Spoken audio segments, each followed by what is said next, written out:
Selamat datang kembali di channel saya, Rio Gitsam, dan salam sehat buat kita semua. Teman-teman, setidaknya dalam satu dekade terakhir, perceraian menjadi fenomena yang kerap kita dengar dan kita lihat dalam kehidupan sehari-hari. Sejalan dengan itu, di pengadilan tingkat pertama atau di pengadilan negeri, gugatan perceraian juga menempati posisi puncak bila dibanding dengan beberapa gugatan perdata yang lainnya. Nah, kabar terakhir yang kita dengar, ada seorang tokoh dunia, Bill Gates, juga dikabarkan sedang bercerai atau sudah bercerai dengan istrinya Melinda Gates.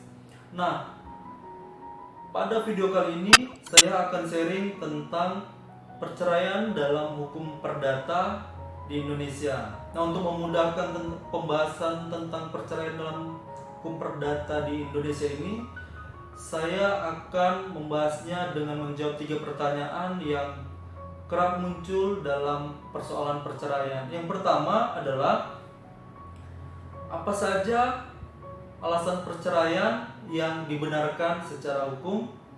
Yang kedua, apakah dibenarkan secara hukum bila suami dan istri sepakat untuk bercerai? Dan yang ketiga, apa saja tuntutan yang kerap diajukan oleh para pihak dalam gugatan perceraian? Sebelum saya membahas tentang atau sebelum saya menjawab 3 pertanyaan tersebut, silakan like, subscribe, dan share video ini agar lebih banyak orang yang dapat teredukasi dengan menonton video ini.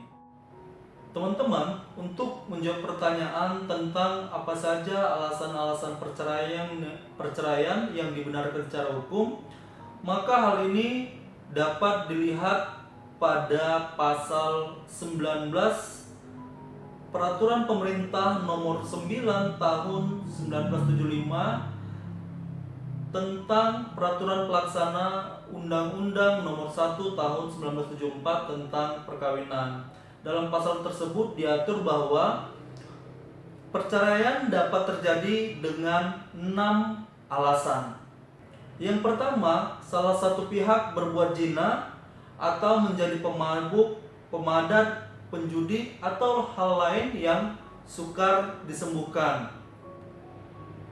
Nah, untuk hal ini jelas bahwa bila salah satu pihak berzina itu atau menjadi pemabuk, pemadat, penjudi, itu dapat menjadi alasan untuk diajukannya perceraian di pengadilan atau dapat menjadi alasan untuk mengajukan gugatan perceraian.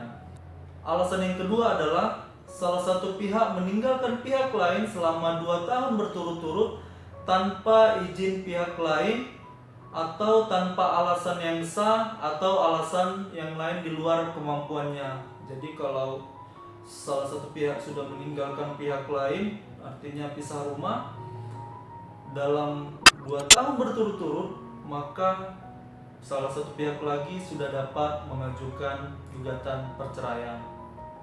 Alasan yang ketiga adalah apabila salah satu pihak mendapat hukuman 5 tahun atau lebih berat setelah berlangsungnya perkawinan. Nah, artinya apabila telah terjadi perkawinan antara si A dan si B, mereka telah menjadi suami istri, lalu misalnya si suaminya melakukan tindak pidana dan mendapat hukuman 5 tahun atau lebih, maka si istri atau perempuannya dapat mengajukan gugatan perceraian atau itu sudah bisa menjadi alasan untuk mengajukan gugatan perceraian. Alasan yang keempat adalah salah satu pihak melakukan kekejaman atau penganiayaan berat yang membahayakan pihak lain. Jadi apabila si A dan si B menikah lalu si A melakukan kekejaman atau penganiayaan berat terhadap si B, maka si B dapat mengajukan gugatan cerai dengan alasan yang keempat ini.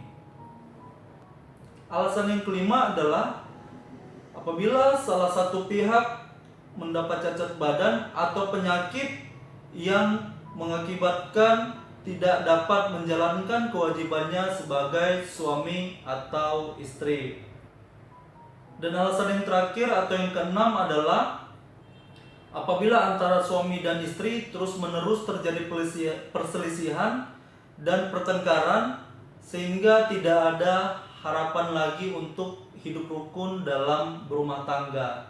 Jadi itu 6 alasan yang dibenarkan secara hukum untuk dapat mengajukan gugatan perceraian. Nah, di luar itu tidak ada alasan yang dibenarkan secara hukum untuk mengajukan gugatan perceraian. Itu untuk pertanyaan yang pertama. Dan yang pertanyaan kedua, nah ini pertanyaan yang menarik. Karena apa? Dalam persidangan saya juga pernah melihat di para pihak penggugat dan tergugat menyatakan di depan majelis hakim bahwasanya si suami dan istri itu sudah sepakat untuk bercerai. Jadi mereka meminta majelis hakim memutuskan perceraian mereka berdasarkan kesepakatan suami dan istri tersebut. Nah, secara hukum itu tidak dibenarkan. Mengapa? Karena tadi jelas di pertanyaan pertama tentang alasan-alasan yang dibenarkan secara hukum untuk bercerai disebutkan perceraian hanya boleh dari 6 hal tersebut. Tidak bisa perceraian berdasarkan kesepakatan. Jadi kalau keenam itu tidak ada yang salah satunya tidak terpenuhi, atau diantara yang 6 itu tidak ada yang terjadi terhadap suami dan istri, maka mereka tidak bisa bercerai. Dan artinya kesepakatan itu tidak bisa menjadi alasan untuk bercerai, walaupun mereka sama-sama sudah tidak suka. Nah, bila sama-sama tidak suka, maka kemungkinan alasan yang bisa dipakai adalah poin yang keenam. Karena tidak suka, maka terjadi pertengkaran terus-menerus.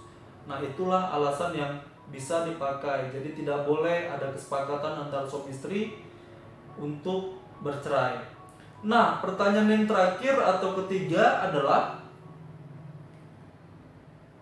apa saja tuntutan yang kerap diajukan oleh para pihak dalam gugatan perceraian. Nah, yang umumnya itu ada yang 3 ya. Yang pertama ya tentunya bercerai. Nah, yang kedua biasanya perselisihan mereka atau inti gugatannya adalah persoalan hak asuh anak. Nah, ini antara suami dan istri apabila sudah ada punya anak dalam pernikahan, mereka akan saling berebut tentang hak asuh anak. Siapa yang berhak?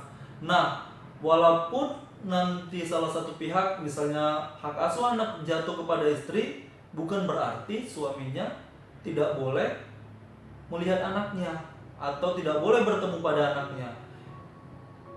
Suami dan istri tetap boleh bertemu atau memiliki hak untuk berinteraksi terhadap anaknya mereka. Hanya saja selama si anak masih belum dewasa, pengasuhan itu lebih diberikan kepada salah satu pihak yang diputuskan oleh pengadilan. Misalnya diberikan kepada istri, maka untuk tinggal dan segala sesuatu untuk perawatan anak diberikan tanggung jawab terhadap istrinya.